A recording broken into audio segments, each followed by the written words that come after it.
The hour has come in America, and all of us in this room We must want our fellow human beings to have rights and freedoms which no longer be the passive recipients. Get involved in some of the big ideas of our time.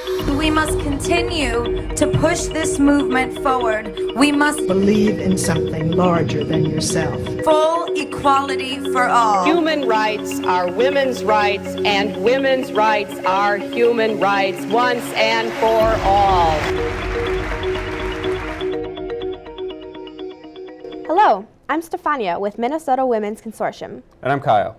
In 1977, women from across the country gathered to set a national agenda for women's rights. In 1980, Women's Consortium formed to push forward this agenda. Despite much progress, there is still work to do. Equity and justice have not been gained for all people, regardless of gender. Now, in 2014, Minnesota's Women's Consortium are working towards helping women rise out of poverty and be economically secure. Minnesota Women's Consortium is an organization that partners with over 132 other organizations and thousands of individuals with common goals to advance equity and justice for all through advocacy and collaboration. Right now, in Minnesota, 60% of workers that are paid at or below the federal minimum wage are women. Minnesota's minimum wage is $6.15 an hour, lower than the federal minimum wage of $7.25 an hour, lower than all our Midwest neighbors, and third lowest of states that have a minimum wage. The Minnesota Women's Consortium is working with other Minnesota-based organizations to raise minimum wage to $9.50 an hour to minimize poverty levels of men and women. They're also advocating for earned sick and safe time.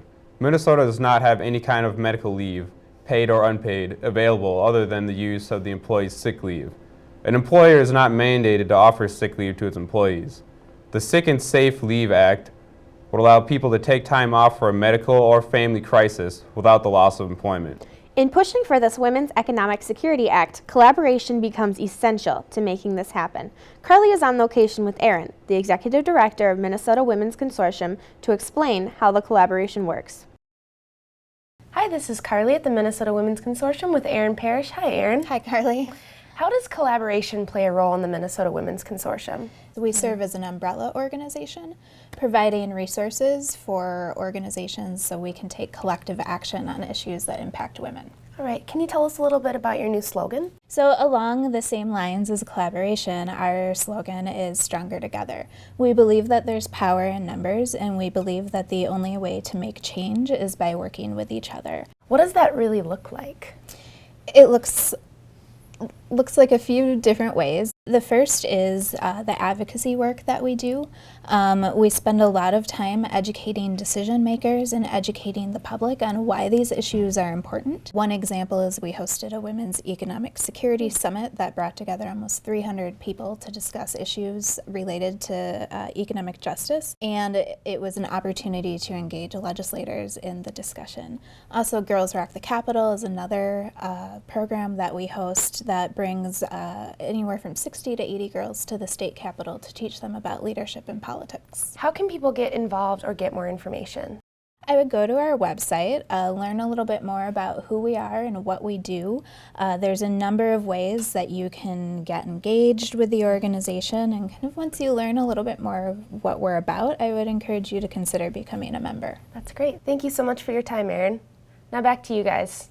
Thanks, Carly. That's all we have for Minnesota Women's Consortium News. For more information on upcoming events and how you can get involved and contribute, please visit the website at mnwomen.org. I'm Stefania. And I'm Kyle.